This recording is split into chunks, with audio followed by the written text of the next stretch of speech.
목사님 나와서 설교할 때 기립해서 박수로 환영해 주셨으면 좋겠습니다. 감사합니다. 네, 태어나서 기립박수 처음 받아봅니다. 네, 너무 감사드립니다. 어쨌든 주일 예배인데요. 오늘 우리의 예배 주인 되신 하나님께 찬양과 경배를 올려드립니다. 자유교회 교우 여러분 뵙게 돼서 정말 영광이고 또 감사드립니다. 작년 7월 말이었는데요. 그때 설교 영상을 제가 찍어서 보낸 게 엊그제 같은데 금세 8개월이 지나서 이렇게 만나 뵙게 되었습니다. 저는 전라북도 익산이 고향입니다. 제가 초등학교 한 3학년이었던 30년 전까지는 일이라고 했었는데 아마 일이라는 지명이 더 익숙하실 것 같고요. 그때 일이어 폭파 사건, 항상 어른들은 그런 말씀을 하시는 그런 제가 곳에서 태어나고 자라고 했습니다. 혹시 저랑 고향이 같은 분이 계실까봐 말씀드린 것이고요. 지금은 인천에 살고 있습니다. 연수동이라는 곳에 살고 있고 목회는 자유인교회 목회는 경기도 김포시에서 하고 있습니다. 제가 참 사랑하는 대한민국에서 태어나신 분들을 이렇게 미국에서 뵐 수 있게 되는 것이 좀 흥미롭고 마음이 따뜻해지고 뭉클하고 그런 것 같습니다. 목사님과 또 교우 여러분의 사랑과 기도 덕분에 지난 수요일부터 정말 아름다운 시애틀의 풍경과 명소들을 둘러보고 있고 또 맛있는 것도 많이 먹고 있습니다. 사실 저는 언젠가 미국에 가보게 될 거라는 기대 자체를 안 하고 살던 사람입니다. 그냥 남의 일처럼 내가 뭐 미국에 갈 일이 있겠어 이렇게 살던 사람인데 정말 뜻밖의 기회로 아직 한국 나이로 40살도 되지 않은 이 젊은 날에 이렇게 미국 땅을 밟게 된 것은 제가 앞으로 또 올 수 있게 될지 모르겠지만 이렇게 한 번이라도 밟아볼 수 있게 된 것은 공항에서 통화했던 저희 어머니의 말씀처럼 앞으로 제 남은 인생의 큰 밑거름이 될 거라고 생각을 합니다. 그래서 정말 감사드리고요. 그런 의미에서 목사님과 교우 여러분에게 정말 머리 숙여 감사드립니다. 제가 평소에 이렇게 친구들과 또 뭐 가족들에게 자랑할 게 없는 사람인데 여기 오는 바람에 자랑할 게 좀 생겼습니다. 뭐 친구들한테 너 스페이스 니들 올라가 봤어? 뭐 이렇게 뭐 스타벅스 1호점 가봤어? 이렇게 어제는 등산을 했는데요. 뭐 평소에도 그 한국에서도 등산 종종 했지만 눈 덮인 엄청 큰 산은 처음 올라가 봤어요. 이제 그것도 중요한데 거기 산 중턱에서 컵라면을 끓여 먹었거든요. 그것도 친구들한테 자랑하면 다 놀랄 것 같아요. 제가 평소에 즐겨 먹는 신라면인데 시애틀 눈 덮인 산 중턱에서는 먹게 될 줄 몰랐습니다.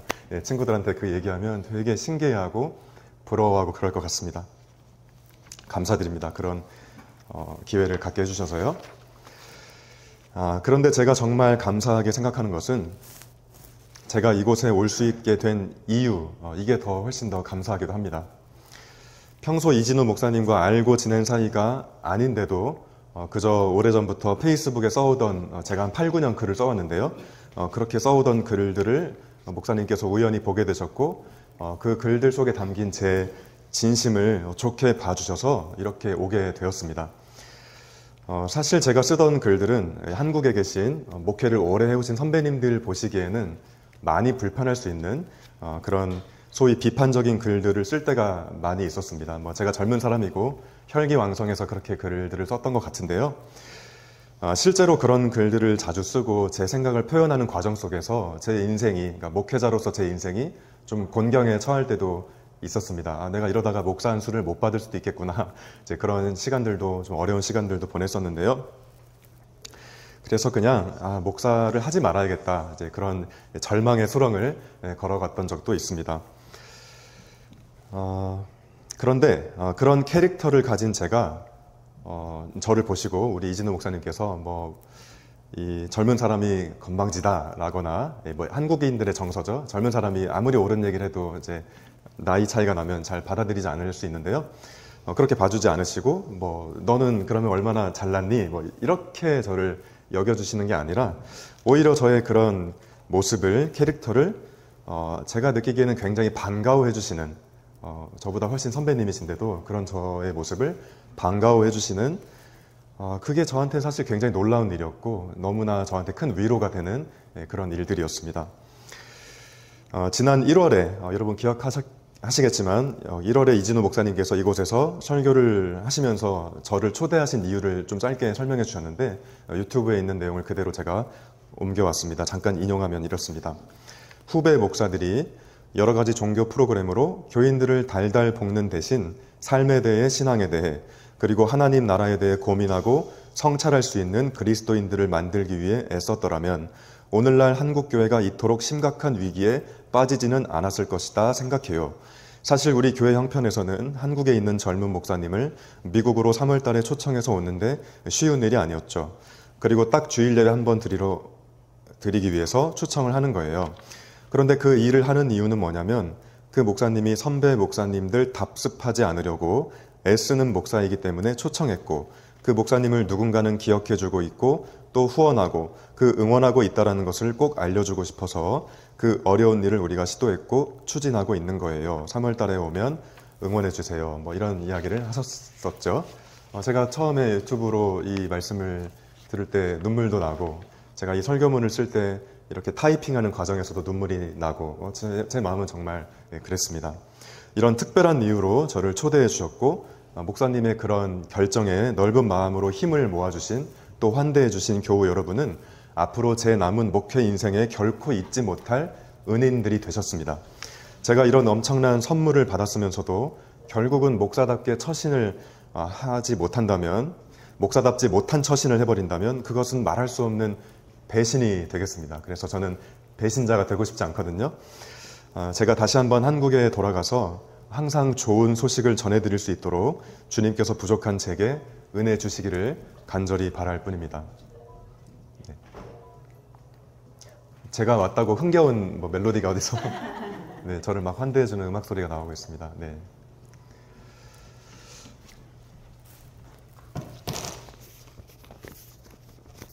여러분이 무척 진지하게 저를 바라보고 계신데 흥미롭게 듣고 계신 거죠?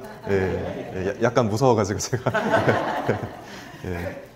제가 여러분의 자녀들보다 나이가 어린 또 손자의 나이인 경우도 있겠습니다. 네. 서론이 길었는데요. 죄송합니다.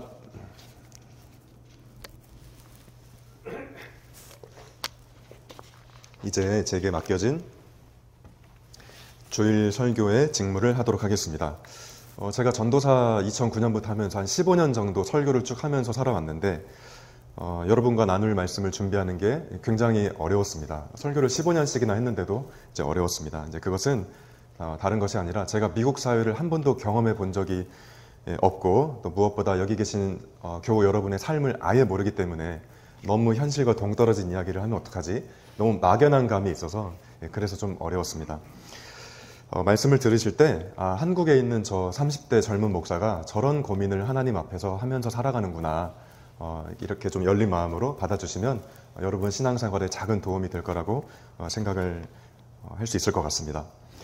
이따 오후에 이제 아까 광고해 주신 것처럼 저희가 다른 곳으로 이동해서 이제 제가 목회하는 이야기를 또 할 수 있게끔 시간을 주시기로 하셨거든요. 그때 좀 자세히 말씀을 드리겠지만 저는 김포의 오래된 상가 건물 2층에서 목회하고 있고, 면적이 10.5평, 네, 여기 미국에서 단위가 뭔지 모르겠네요. 11평 좀 안 되는 그런 작은 교회에서 목회를 하고 있습니다.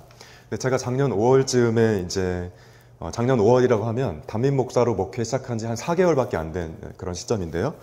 작년 5월쯤에 교회 문을 열고 들어오다가 제가 깜짝 놀랐습니다. 교회 뒤편에 냉장고가 있었는데 그 냉장고 옆에 바퀴벌레가 대자로 뻗어서 누워 있었습니다. 제가 그걸 보고, 대자로 이런 표현 아시나요? 대자로 뻗어서 누워 있는데 제가 깜짝 놀랐습니다. 저도 나름대로 아파트에 살고 있고 도시에 살고 있어서 바퀴벌레 볼 일이 거의 없거든요. 근데 어렸을 때 마당 딸린 집에 재래식 화장실도 딸려 있었지만 어쨌든 마당 딸린 집에 살 때는 바퀴벌레 많이 봤는데 너무 오래된 일이라 바퀴벌레 볼 일이 없는데, 개척교회 이제 목회하면서 교회 청소하러 갔는데 바퀴벌레 너무 오랜만에 본 거예요. 그래서 너무 깜짝 놀라가지고 제가 심장이 막 철렁 내려앉을 정도로 그랬습니다. 그게 왜 놀랄 일이냐고 하실지 모르겠지만 정말 평소에 볼 일이 없었기 때문에 그랬고요. 근데 게다가 그때가 이제 부목사 생활 마친 지 얼마 안 된 시점에 우여곡절 끝에 이제 목회를 안 하려다가 담임 목회를 기회를 얻어서 시작한 3, 4개월 정도밖에 되지 않은 시점인데, 제가 부임했을 때 교인이 딱 한 분이셨고, 그리고 3, 4개월쯤 지났을 때는 두 분이셨어요. 저희 가족, 아내랑 아들 빼고요. 그러니까 우리 한국인들이 흔히 하는 말로 굉장히 심란했죠.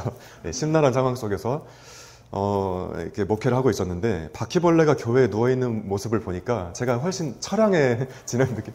아, 내가 바퀴벌레가 있는 교회에서 목회하다니 이런 생각이 들 정도였습니다. 네.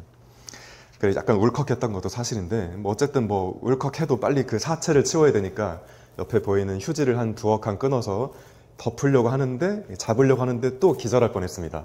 분명히 죽은 줄 알았는데 발버둥을 치는 거예요. 그래서 제가 정말로 놀라가지고 이게 또 무슨 일인가. 그래서 다행히 누워 있었기 때문에 이제 바로 잡아가지고 이제 휴지에 싸서 이제 버렸죠.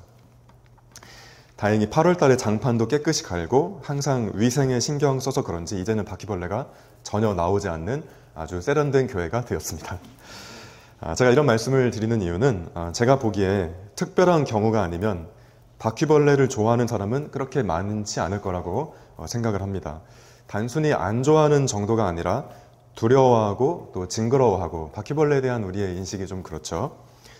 그런가요? 한국은 그런데 미국도 그렇죠?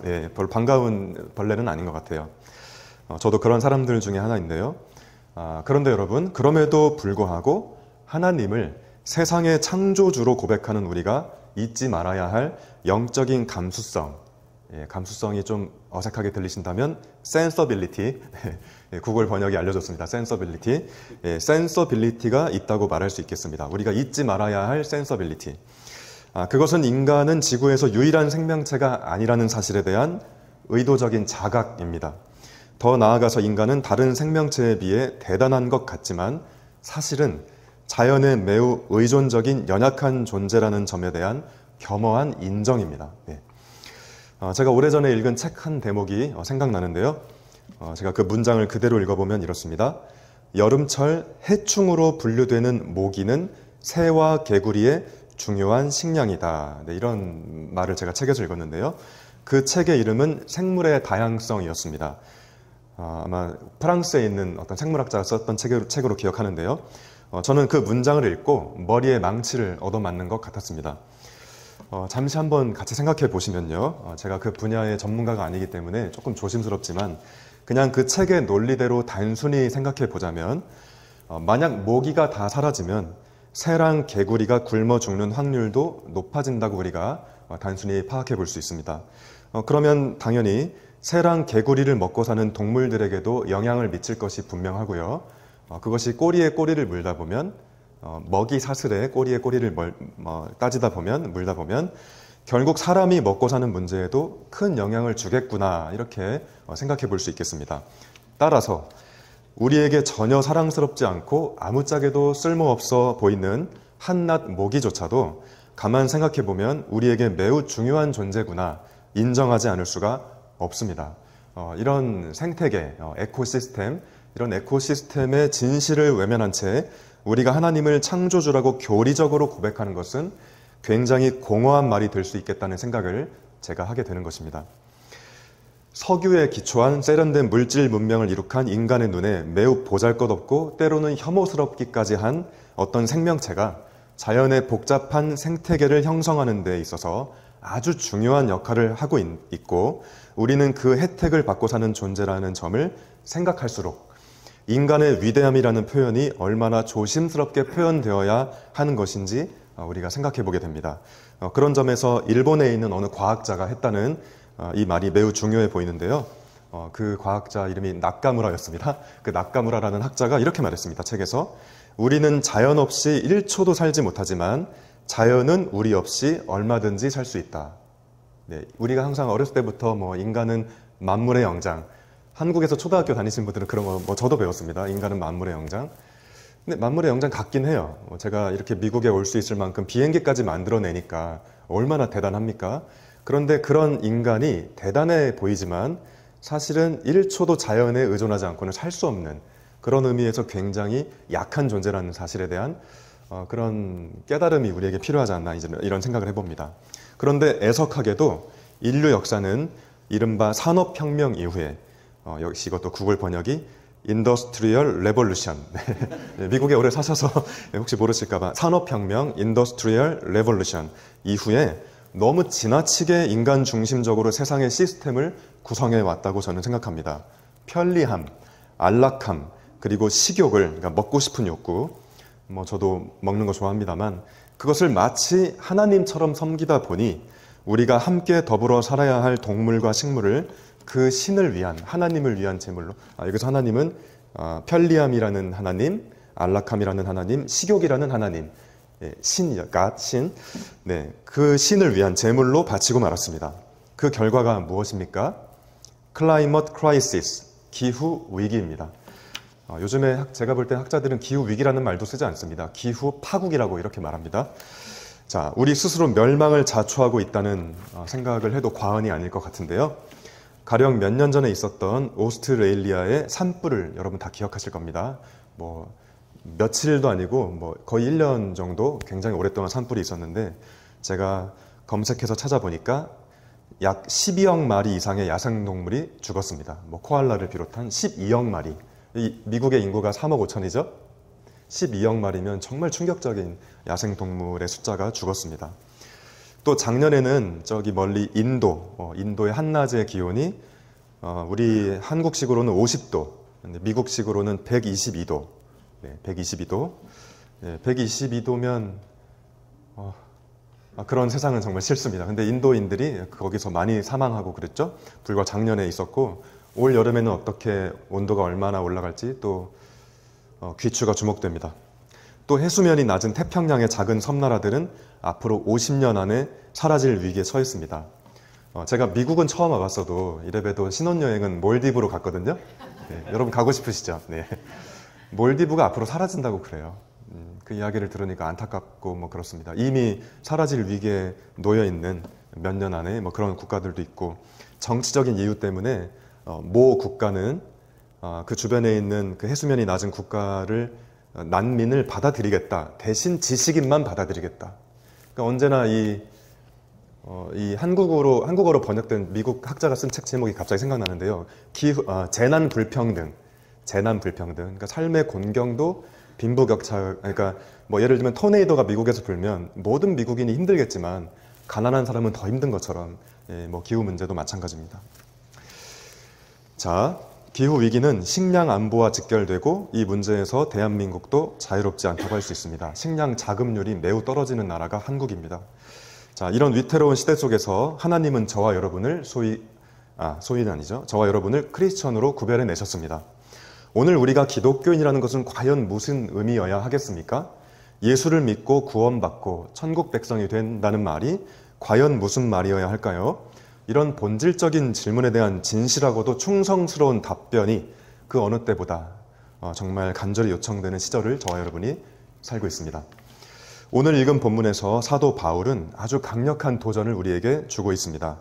돈을 사랑함이 일만하게 아까 성경 봉독을 안 했군요. 네, 오늘 본문이었습니다. 한번 같이 읽으실까요? 시작. 돈을 사랑함이 일만하게 뿌리가 되나니 이것을 탐내는 자들은 미혹을 받아 믿음에서 떠나 많은 근심으로써 자기를 찔렀도다. 네, 감사합니다. 네, 공동 번역이라는 다른 한글 번역이 있는데요. 네, 이 번역을 찾아보니까 내용이 이렇습니다. 제가 읽어보겠습니다. 돈을 사랑하는 것이 모든 악의 뿌리입니다. 돈을 따라다니다가 길을 잃고 신앙을 떠나서 결국 격심한 고통을 겪은 사람들도 있습니다. 이 번역이 조금 더 와닿는 것 같아요. 자, 아무튼 저도 이 말씀을 뭐 오래전부터 알고 있던 말씀이지만 이런 말은 솔직하게 하고 싶지 않지만 저 돈 좋아하거든요. 돈 좋아하는데 성경에 이런 얘기가 써 있어서 곤란합니다. 난 돈 좋은데 왜 성경에 바울 선생님은 이런 말을 하셨을까 고민이 되는 지점입니다. 참 부담스럽습니다. 여러분은 어떠신지 모르겠습니다. 그런데 바울만 그런 게 아니고 우리 주 예수님도 비슷한 말씀을 하신 적이 있습니다. 내가 진실로 너희에게 이르노니 부자는 천국 들어가기가 어려우니라. 다행히 안 된다고는 안 하시고 어려우니라 그러셨습니다. 불가능하다는 건 아니죠. 마태복음 19장에 이런 말씀 써 있습니다. 성경은 왜 그렇게 돈에 대해서 부정적일까? 이런 질문을 우리가 해볼 수 있는데요. 그 이유는 돈이 단순히 1달러, 2달러, 뭐 혹은 100달러 이렇게 숫자가 아니고 돈이 파워이기 때문이죠. 힘. 누구도 저항할 수 없는 강력한 힘으로 사람을 사로잡아서 노예처럼 부려먹을 수 있는 강력한 힘. 내 돈 내가 쓰는 것 같지만 사실은 돈이 나를 부려먹고 있는. 그런 힘이기 때문입니다. 그 힘이 얼마나 큰지 예수님께서는 돈이 사람들에 의해 신의 지위까지 오를 수 있음을 경고하셨습니다. 그것이 또 마태복음 6장 24절의 말씀인데요. 너희가 하나님과 재물을, 돈을 겸하여 섬기지 못하느니라. 그러니까 잘못하면 돈이 어느새 하나님 자리까지 올라와 있을 수 있는 강력한 힘이라는 얘기죠. 그렇게 돈은 사람을 사로잡아서 때로는 자기 자신이 굉장히 소중한 존재라는 사실을 까먹게 만듭니다. 왜? 난 돈이 없으니까요. 또 자꾸 누군가와 비교하게 만들어서 마음속에 패배감을 심어줍니다. 왜? 나는 돈이 없으니까요. 아니면 자기보다 좀 없어 보이면 무시하게 만들기도 하죠. 내가 겉으로는 굉장히 교양 있는 사람이랄지라도 나보다 좀 없어 보이는 그런 사람을 보고 내가 저 사람보단 좀 한 등급 위에 있구나 이렇게 느낄 수도 있지 않을까. 그 마음은 주님만 아시겠지만 이제 그런 생각을 하게 됩니다. 혹은 결코 붙잡을 수 없는 미래의 허상을 쫓게 만들어서 현재를 잃어버리게 만드는 힘, 또 그게 돈의 힘인 것 같습니다. 그리고 무엇보다 인간뿐만 아니라 세상의 모든 생명체가 매우 귀하고 소중하다는 사실을 잊게 만든다고 저는 생각하고 있습니다. 그래서 돈만 된다고 하면은 동물들을 한없이 괴롭히죠. 예전에 그 유발 하라리라는 사람이 꽤 주목을 받았었는데 그 책에서 읽은 내용이 기억납니다. 미국인지 유럽인지 하여튼 거기에 좀 언제든지 스테이크를 먹을 수 있는 분들이 이렇게 그런 걸 또 팔더라고요. 송아지가 태어나자마자 엄마 소랑 분리시켜서 한 3, 4개월 정도를 움직이지 못하도록 그 박스 안에 딱 가두는, 그렇게 하는 이유는 그래야 근육질이 안 생겨서 더 맛있기 때문에 좀 더 비쌀 거예요, 그런 스테이크 고기가. 근데 저는 그렇게까지 맛있게 먹고 싶지 않습니다. 송아지한테 미안해서 제가 돈이 많아도. 근데 이제 돈이 많아서 나는 근육질이 없는 우리의 엄마 소랑 분리시킨 가만히 있게 한, 그래서 다리에 아무 근육도 없는 그런 스테이크를 내가 먹겠다. 왜? 난 돈이 많으니까. 네, 그렇게 된다는 거죠, 이 세상이. 동물들을 괴롭힙니다. 또 돈만 되면 산을 다 깎아버리죠. 그런 의미에서 돈은 정말 무섭습니다. 얼마나 무서운지 파국의 쓰나미가 저 앞에 보이는데도 적지 않은 정치인들이 개발과 성장의 구호만을 내세우곤 합니다. 저는 한국 정치를 말씀드리는 겁니다. 미국은 모르겠습니다. 그리고 그런 구호에 열광하는 voter, 유권자들이 제법 많습니다. 돈이 사람의 영혼을 사로잡는 강력한 파워라는 증거라고 저는 생각을 합니다. 제가 또 불안해서 여쭤보는 건데요. 여러분 화가 나신 건지 진지하신 건지 생각하면서 듣고 계신 거죠? 네, 그래서 혹시 저를 노려보시는 거 아닌가 해서 네. 저는 한국에서 이렇게 설교하는데 교회가 부흥했습니다. 네, 아까 한 명이라고 했잖아요. 지금은 10명입니다. 네, 이렇게 설교하는데 10명 됐어요. 네, 거기 이제 저희 교회 다니게 되신 분들도 보통 분들은 아니신 것 같아요. 네, 기분 안 좋은 얘기만 골라서 제가 하는데 은혜 받으시더라고요. 네. 자, 만약에 신의 지위까지 오른 돈에게 인격이 혹시 있다면 누구를 가장 미워할까? 돈이 마치 하나님처럼 생각하고 뭘 판단할 수 있는 인격적인 존재라면 누구를 가장 미워할까 제가 생각해 봤습니다. 아마 제가 돈이라는 신이라면 이만하면 괜찮다는 사람 되게 싫을 것 같아요. 나는 이만하면 괜찮아. 그런 사람을 되게 미워할 것 같아요. 이 돈 신이. 굳이 더 갖지 않아도 충분하다는 사람 굉장히 보기 싫을 것 같아요. 이만하면 괜찮고 굳이 더 갖지 않아도 충분하다는 말은 신의 지위에 오른 돈을 내가 더 이상 예배하지 않겠다는 말과 다르지 않기 때문입니다. 사람들의 욕망을 부추기는 방식으로 번성하다 결국 위태로운 기후 위기를 맞이한 이 시대에 그 욕망과 이별하는 것이 이 시대를 극복하고 전환시키는 첫걸음이라면 우리 크리스천들이 누구보다 앞장서 가야 할 길이라는 것은 자명하다고 저는 생각합니다. 이만하면 괜찮고 굳이 더 갖지 않아도 열등감이나 시기심에 결코 매몰되지 않는 사람들, 바로 그런 사람들의 선봉에 서라고, 그런 인생의 선두에 서라고 성령님께서 저와 여러분을 날마다 부르고 계신다고 저는 생각합니다. 이만하면 괜찮으니 얼마나 자유로운가요? 굳이 더 갖지 않아도 괜찮으니 얼마나 편한가요? 이 자유와 편안함을 누리지 못하게 하는 세상의 속임수에서 계속 탈출하는 것이 신앙생활입니다. 그래서 저희 교회 이름이 자유인교회이기도 합니다. 그 이유 때문만은 아니지만 이런 맥락에서 우리 교회 이름을 자유인교회라고 지었습니다. 부디 우리 영혼을 약탈하려는 수많은 소리에 넘어가지 마시기를, 혹 넘어져도 다시 늘 일어서시기를 바랍니다. 자, 그런데 혹시 이런 생각하는 분이 계실지 모르겠습니다. 저 목사는 돈이 그럼 하나도 없어도 괜찮은가 보네. 어린 아들 돈 없이 키울 수 있나? 뭐 이렇게 또 비판적인 질문을 가지실 수 있는데요. 네, 그래서 제가 확실하게 말씀드리겠습니다. 저 돈 많이 필요합니다. 돈 없으면 어떻게 아들 키우겠습니까? 제가 어떻게 먹고 살고. 돈 많이 필요해요. 네, 저는 지금 돈이 필요 없다는 말씀을 드리는 것이 아니고요. 분명 우리는 돈 없으면 안 됩니다.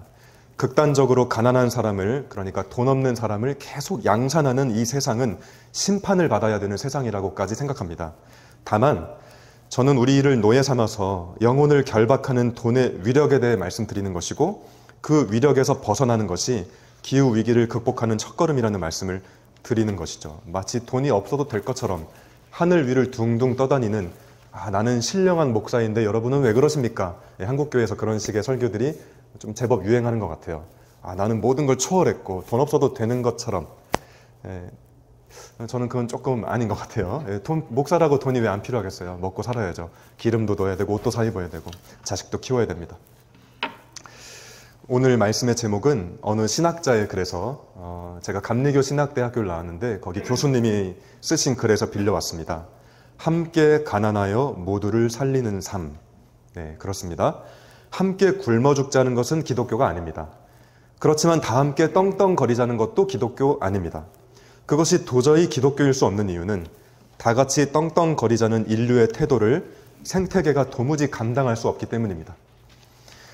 우리는 이만하면 충분하고 더 가지지 않아도 괜찮다고 말함으로써 결국은 모두가 함께 사는 그런 하나님 나라를 향해 부름받고 있다고 저는 믿습니다. 여러분은 지금 미국에서 이제 오랫동안 대부분 살아오셨죠. 제가 어렸을 때보다 중국의 힘이 엄청나게 세지긴 했지만 그래도 아직은 미국이 초강대국 1위의 자리를 지니고 있는 것 같습니다.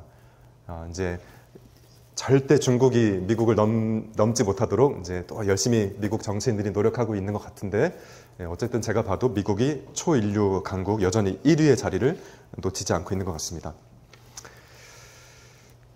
그리고 잘 아시는 것처럼 대한민국, 여러분이 어렸을 때 사셨던 대한민국과 지금 많이 바뀌었다고 저는 생각합니다. 쇼핑몰 같은데 지금 제가 시애틀에 있는 쇼핑몰도 가봤지만 한국 비슷합니다. 예전에 80년대 생각하시면 안 돼요. 정말 세련되게 많이 바뀌었습니다. 이제 차이가 있다면 땅이 너무 좁아가지고 도시가 멋이 없습니다. 막 아파트가 너무 이렇게 자연을 다 가리고 그래가지고요. 네, 그런 게 좀 굉장히 아쉽고 그랬습니다. 지금 며칠 돌아다니면서 대한민국의 경제적인 위상이 과거에 비해서 정말 놀라울 정도로 발전해서 중국이나 미국만큼은 아니지만 그래도 세계 10위권의 경제 강국이 되었죠, 우리 대한민국이. 근데 여러분 혹시 그런 얘기 들어보셨나요? 미국이나 중국 그리고 한국처럼 세계 10위권의 경제력을 가진 나라들이 뿜어대는 탄소, 그러니까 영어로는 카본 때문에 가령 작년에 파키스탄에 말할 수 없이 참혹한 홍수가 났다는 이야기 들어보셨나요? 물론 뉴스는 들으셨을 겁니다. 파키스탄에 홍수가 났구나. 근데 왜 났냐고 따지면 미국, 중국, 그리고 한국과 같은 탄소를, 카본을 많이 배출하는 나라 때문에 정작 카본을 별로 배출하지 않는 그 약한 나라에 엄청난 홍수가 난다는 현실, 과학자들의 얘기입니다. 파키스탄 국토의 3분의 1이 물에 잠겼고 어린이 460명을 포함한 1,300명이 사망했고 80만 마리의 가축이 죽었고 150만 채의 집이 파손되었으며 피해 금액이 125억 달러에 이른다고 했습니다. 그러니까 미국과 한국이라는 경제 강국에 살고 있는 저와 여러분이 크리스천으로서 가져야 할 가치관과 삶의 태도가 과연 무엇인지, 무엇이어야 하는지 진지하게 묻지 않을 수 없는 대목인 것이죠. 지난 창립기념주일 설교 영상에서 제가 말씀드렸던 것처럼 종교를 갖는 것, 또 기독교인으로 산다는 것은 우리가 수많은 이야기를 할 수 있겠지만 무엇보다도 그것은 불편한 이야기들을 평생의 친구로 삼겠다는 선언입니다. 친구는 늘 좋지만은 않죠. 근데 조금 불편해도 다시 만나고 다시 밥 먹고 다시 차 한잔 하면서 계속 평생 가는 게 친구잖아요. 그런 것처럼 이런 식의 이야기가 늘 좋을 수는 없습니다. 저도 설교를 할 수 있지만 그래도 계속 외면하지 않고 계속 만나려고 하는 거죠. 친구 만나듯이. 그 불편한 이야기를 계속 친구처럼 대하기 위한 그것이 신앙생활이라고 저는 생각을 하는 것입니다. 외면하고 싶은 이야기를 외면하지 않겠다는 다짐, 그것이 신앙생활입니다. 지구를 파헤치지 말라, 생명을 소중히 여겨라. 이런 이야기 정말 재미도 없고 소위 자본주의 체제, 캐피탈리즘 시스템, 자본주의 체제에 정말 안 어울리는 불편한 이야기인 것이 사실이죠. 그러나 여러분 한번 생각해 보셨으면 좋겠습니다. 예수님께서 십자가에 처형당하셨습니다. 그 처형의 고통을 생각하자는 절기를 여러분 지금 보내고 계시죠? 사순절입니다. 그 고통을 우리가 기억하는 사순절을 보내고 있는데 우리가 그 불편한 이야기를 친구 삼으면서 느끼는 불편함이라는 것은 예수님께서 겪으신 십자가 고통에 비하면 사실 또 아무것도 아니죠. 예수님께서 십자가에 처형됐다는 것이 기독교 신앙의 출발이자 핵심이라면 우리가 살면서 그 불편한 이야기를 친구 삼는 게 신앙생활이라는 것이 불편하다는 것은 좀 죄송할 정도입니다. 여러분 여기에 못이 박힌다고 생각해 보세요. 우리가 하고 있는 불편한 고민들이라는 것은 사실 아무것도 아닐지 모르겠습니다. 그런 의미에서 우리 인류는 그렇게 끝없이 불편한 이야기를 친구 삼으려고 했던 사람들을 통해서 그래도 이만큼 버티고 발전해 왔다고 제가 예전 설교 영상에서 말씀드린 것처럼 반복하고 있습니다. 저는 그렇게 생각합니다. 교회의 타락은 불편한 이야기와 절교를 선언할 때 난 더 이상 너랑 친구하기 싫어. 절교를 선언할 때 듣고 싶은 이야기만 들으려고 할 때 무너지고 망가지게 된다고 생각합니다. 그러나 우리가 불편한 이야기를 계속 친구 삼으려고 할 때 하나님께서는 그런 우리를 통해 역사를 바꾸시고 하나님의 나라를 이루실 줄로 믿습니다. 자, 이제 거의 마무리가 되었는데요. 그런데 우리가 과연 기후재앙을 막을 수 있을까? 이런 질문을 또 해볼 수 있습니다. 네, 죄송합니다. 뭐 다 좋은데 우리가 기후위기를 그러면 막을 수 있냐? 현실적인 질문이 우리에게 생길 수 있잖아요. IPCC라고 합니다. 기후변화에 관한 정부 간 협의체. 세계적으로 이 기후변화에 대해서 논의하고 정책을 세우는 IPCC라는 단체가 있습니다. 거기서 우리가 기후위기를 막을 수 있는 마지노선이란 말 아시죠? 마지노선을 2040년으로 보고 있다고 합니다. 원래 2050년이었는데 최근 회의에서 10년을 깎았습니다. 네, 정말 애석한 일이죠. 2040년이면 그렇게 많이 남지 않은 것 같습니다. 네, 그때 세상이 바로 멸망한다는 게 아니고 그때까지 우리의 모든 삶의 시스템을 바꾸지 않으면 그 2040년 이후부터는 우리가 어떤 노력을 해도 아무런 효과가 없을 거다. 이제 그런 시간입니다.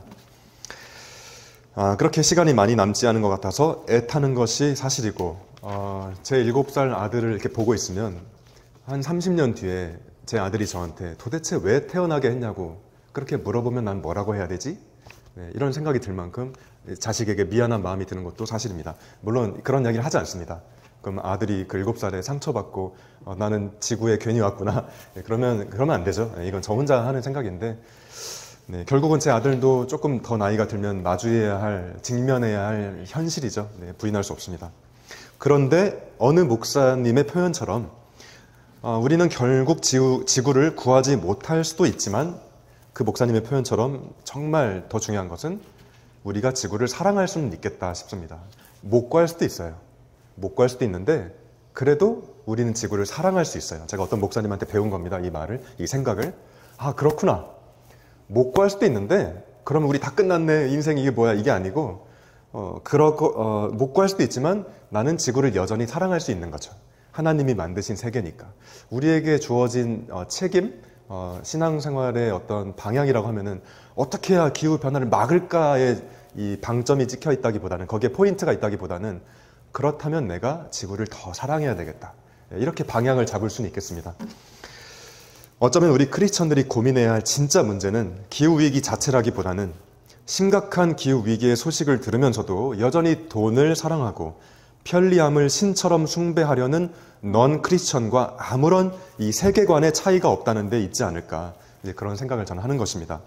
하나님께서 우리에게 요구하시는 것은 지구를 구하라는 게 아니라 지구를 사랑하라는 데 있을지도 모르겠습니다. 여러분, 저도 그렇고 여러분도 그렇고 우리가 뭐 아이언맨도 아니고 어떻게 지구를 구하겠습니까? 그런 영웅적인 삶을 살 수 없습니다. 근데 우리가 다 할 수 있는 게 있는데 지구를 앞으로 사랑하는 거죠. 그리고 내가 지구를 사랑하는 사람으로서 뭐가 문제인지를 따져가면서 살기 시작하는 것. 굉장히 귀찮고 불편할 수 있지만 그 귀찮고 불편한 이야기를 계속 나의 친구로 내 곁에 두는 것. 그것은 우리가 할 수 있을 것 같습니다. 그러다가 지구의 파국을 못 막으면 어쩔 수 없는 일이죠. 네. 그리고 이 맥락에서 한 가지 더 중요한 것이 있겠습니다. 아까 말씀드린 것처럼 경제 강국들의 라이프 스타일로 인해서 가난한 나라가 고통을 받는 게 사실이라면 우리가 미국과 한국에 있는 경제 강국의 사람으로서 이 부분에 대한 책임의식을 계속 외면하면서도 우리가 스스로 기독교인으로 여기기는 어려울 것 같습니다. 그냥 남의 나라 일이지. 근데 그게 아니라는 거거든요. 다른 나라에서 그런 일이 일어난 애가 아니고 바로 미국과 중국과 그리고 한국의 삶의 방식 때문에 그래서 저 약한 나라의 홍수가 저렇게 나는구나. 그러면 그러거나 말거나 할 수 없는 거죠. 네. 우리가 그런 상태에서 그런 의식 상태에서 나는 그래도 구원받은 성도야 이렇게 말하기는 어렵다고 저는 생각을 하는 것입니다. 이것은 기후위기를 막을 수 있냐 없냐보다 더 중요한 포인트라고 생각합니다. 못 막을 수도 있어요. 하지만 중요한 거는 소위 선진국 때문에 약한 나라들이 그렇게 비참해지는구나. 어떡하지? 이 고민을 놓치지 않는 것.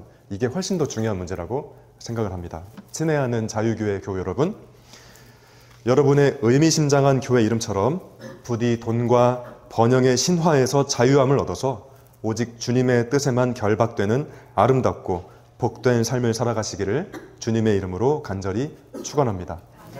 네, 보통 질문 받겠습니다. 목사님 그러시던데 저는 기도로 마무리하겠습니다. 하나님, 참 감사합니다. 그리스도 안에서 이렇게 멋진 만남을 허락해 주시고 참으로 부족하고 혹은 모든 생각이 다 오를 수 없는 참 부족한 목사의 이야기를 눈빛을 교환하면서 서로 나누게 하시니 참 감사드립니다. 제가 하는 생각, 제가 하는 하나님에 대한 고민, 이 창조 세계에 대한 고민이 모두 완벽할 수는 없겠지만 오늘 이후에 기후위기 속에서 기독교인으로 산다는 것은 어떤 의미인지 차분하게 생각해 보는 것으로 우리의 남은 인생을 더욱더 하나님 앞에서 멋지게 살아내는 우리 모두가 될 수 있도록 인도해 주옵소서. 예수님의 이름으로 기도합니다. 아멘. 네, 감사합니다. 네.